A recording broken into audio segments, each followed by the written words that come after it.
The new sleek contour design of the user interface makes access of the console a bit of a challenge. Since the console is recessed into the top panel, the usual method of sliding a tool under the console to release the clips can be a bit tricky.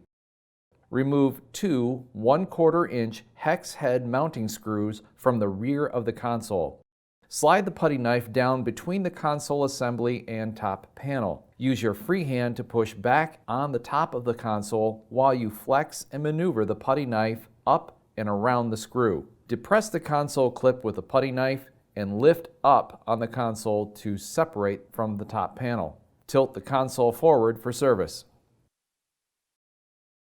Removing the console.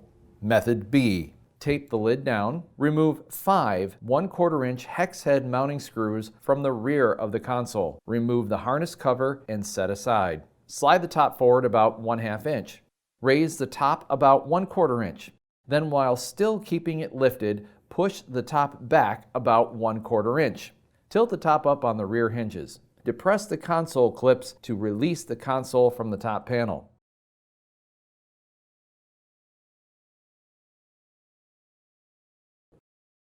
Remove the console. Disconnect the 3-wire harness from the user interface. Remove the 7 1/4 inch hex head screws securing the user interface to the console.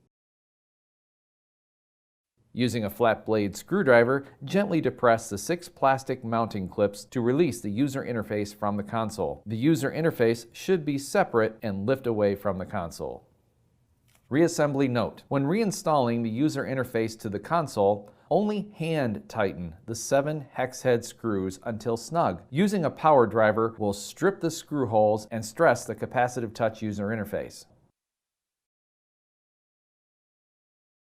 Note: the water inlet valve is replaced as an assembly, which includes all 4 valves, bracket, and valve assembly harness.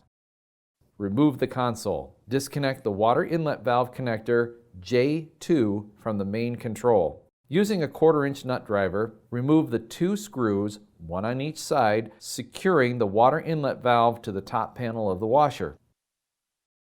Important: electrostatic discharge sensitive device. Failure to follow ESD precautions may destroy, damage, or weaken the main control assembly. Remove the console. Remove the pressure hose from the main control. Disconnect all connectors from the main control. Using a 1/4 inch nut driver, remove the 2 screws securing the main control to the top panel of the washer.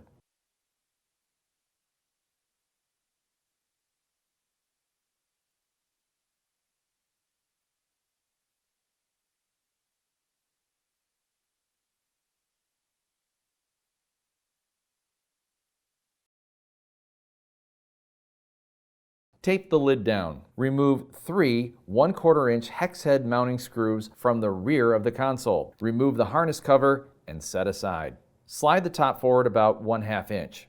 Raise the top about 1/4 inch, and then, while still keeping it lifted, push the top back about 1/4 inch. Tilt the top up on the rear hinges.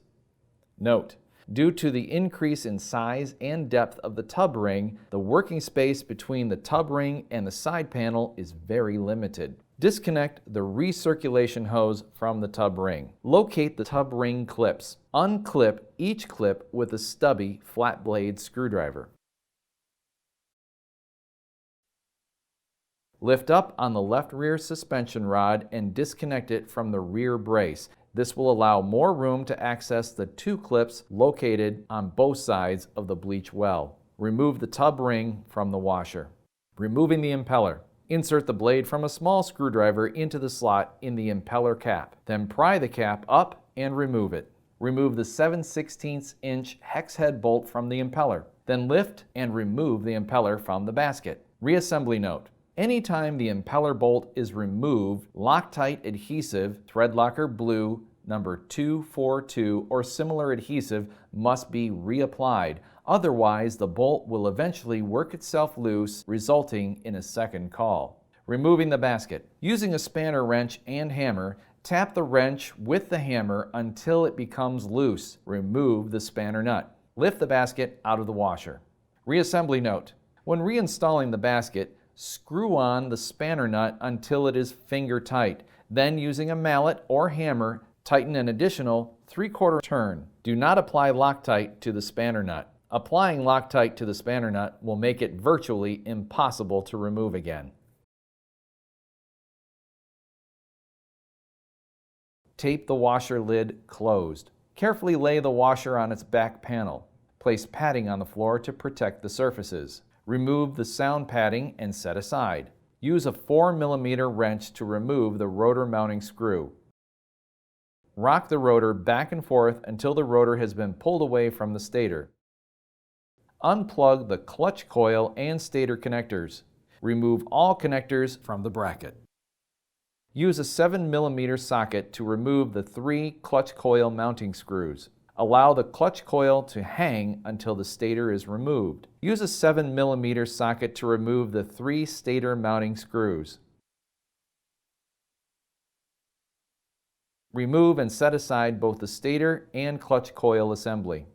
Shown here are the 3 parts of the clutch assembly: the spiral retaining ring, the clutch spring, and the clutch. The first step in removing the clutch assembly is to remove the spiral retaining ring.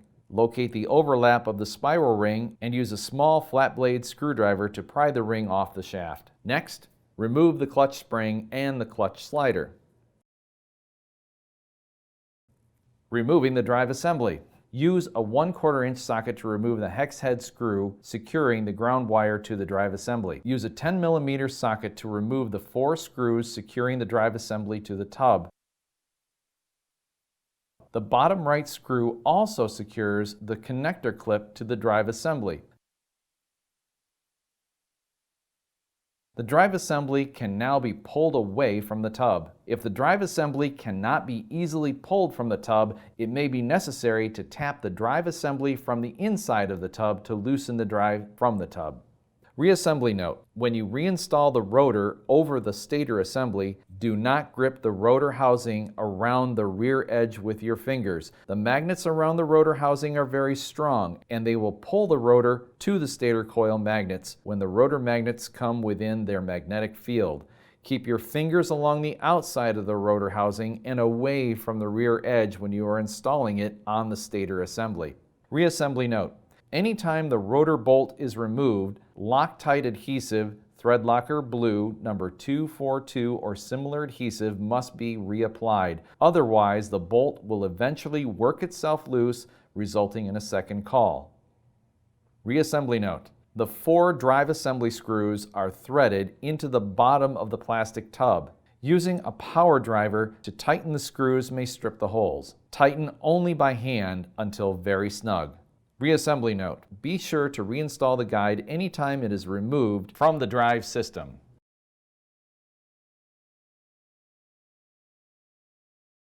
Tape the washer lid closed. Carefully lay the washer on its back panel. Place padding on the floor to protect the surfaces. Remove the sound padding and set aside. Disconnect the harness from the recirculation pump. Loosen the clamps and pull the inlet and outlet drain hoses off the pump. Note that there is a tab on the outlet connector that fits into a slot in the hose. Remove the 2 highlighted screws and loosen the 3rd. And remove the pump from the tub. Disconnect the harness from the drain pump. Loosen the clamps and pull the inlet and outlet drain hoses off the pump. Notice that there is a tab on the outlet connector that fits into a slot on the hose.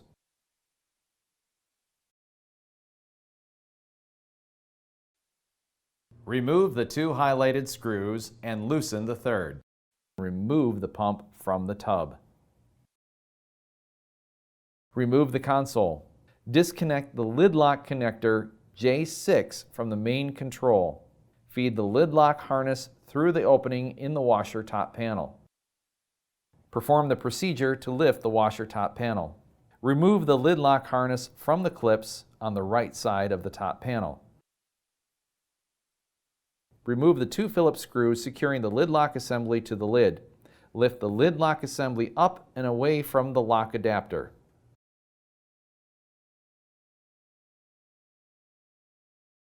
Removing the heater. Unplug the washer or disconnect the power. Turn off the water supply to the washer. Disconnect hot and cold inlet water hoses and remove the drain hose from the standpipe or laundry tub. Tape the washer lid closed. Carefully lay the washer on its back panel. Place padding on the floor to protect the surfaces. Remove the sound padding and set aside. Disconnect the harness from the heater assembly. Remove the 8mm hex head screw securing the heater cover to the tub. Remove the heater cover from the washer. Use a 10mm socket to loosen the nut securing the heater element to the tub. When the heater gasket has decompressed sufficiently, remove the element from the tub assembly. Raise the lid and remove the 2 hinge pin screws from both sides using a T15 Torx driver. Slide the lid off the hinge pins and remove the lid from the washer. Pull the hinge pin out of the hinge you are removing. Remove the console assembly. Remove the Phillips screw from the hinge you are removing. Perform the procedure to lift the washer top panel. Remove the 1/4 inch hex head screw from the hinge mounting bracket and remove the hinge from the cabinet top.